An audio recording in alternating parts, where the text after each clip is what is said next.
Yeah, we're going to have a return to more typical August type heat humidity. Nothing oppressive, and it won't last too long, but you're definitely going to notice the return of it too. So all we'd expect is we're still in early August type weather. Overall tonight, it will be a little bit more humid and the temperatures will stay up more than we've had lately.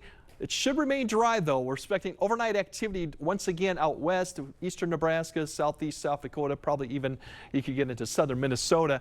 But that activity really won't probably stay together long enough, but we'll have to keep an eye on. But throughout midnight, really, as you see, just some cloud cover. That wind begins to turn around more to the south. We're still in the upper 60s. You go towards sunrise, even low 70s. And then over as we get towards the morning, that activity that presents itself, you can see way down in towards Iowa. It's going to begin to push east. Now, this is all part of a little disturbance aloft that's coming through, and as this gets closer during the late morning to early afternoon hours, that's when we'll have to keep an eye on if this can continue or just redevelop to activity as we get towards late morning and more likely in the afternoon. As you notice, most of this will probably be south of I-90 as it comes through east.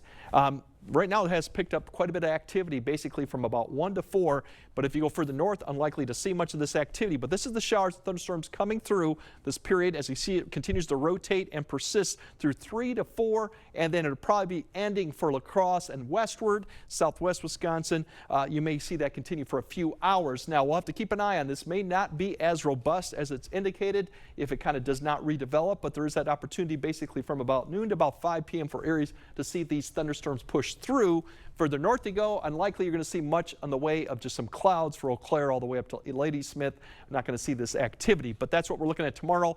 As we go throughout, that'll push eastward. The rest of Thursday evening should be okay. Now going into Friday and Friday night and even into Saturday, we have more activity coming. Eventually a front will come through, but Friday overall, you see as you wake up, potentially a few little showers could come through with this activity here. There's another complex coming through. It should weaken, but cloud cover will start Friday.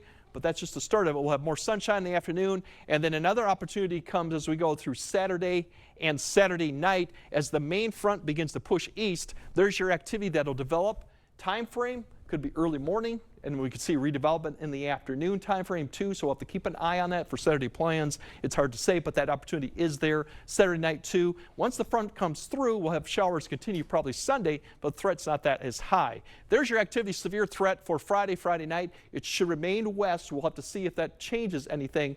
But overall temperatures tomorrow still seasonable, but the humidity starts coming up too. And if we get more cloud cover as indicated down here, that might keep the temperature down a little bit more. We'll see if that does materialize. Now the thing going into Friday morning, it's going to be a warm and muggy 70s likely for a lot of area. That showers come in maybe late in the night.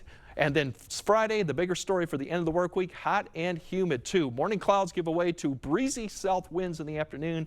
Heat indices could get into the mid to upper 90s, so definitely it will be a sweaty day. And then Saturday, as you see, we're going to cool back off a little bit, but showers and thunderstorms will remain, and they do persist Sunday and Monday, but neither day is an all-day washout. The bigger story for the later half of the weekend into next week is we're going back to average type temperatures and lower humidity, and that could extend all the way through most of next week. So yeah, the weather I don't like, the hot and humid is coming back. Especially for Stuff the Bus out there. Yeah, you're going to be glowing. I know, I'm going to be sweating. But the good news is Saturday, keep an eye on that. I know we have Irish Fest going on, you got some other stuff going on, but we'll have to see how things pan out. But it won't last that long. That's the good news. That's good. Thank you, Greg.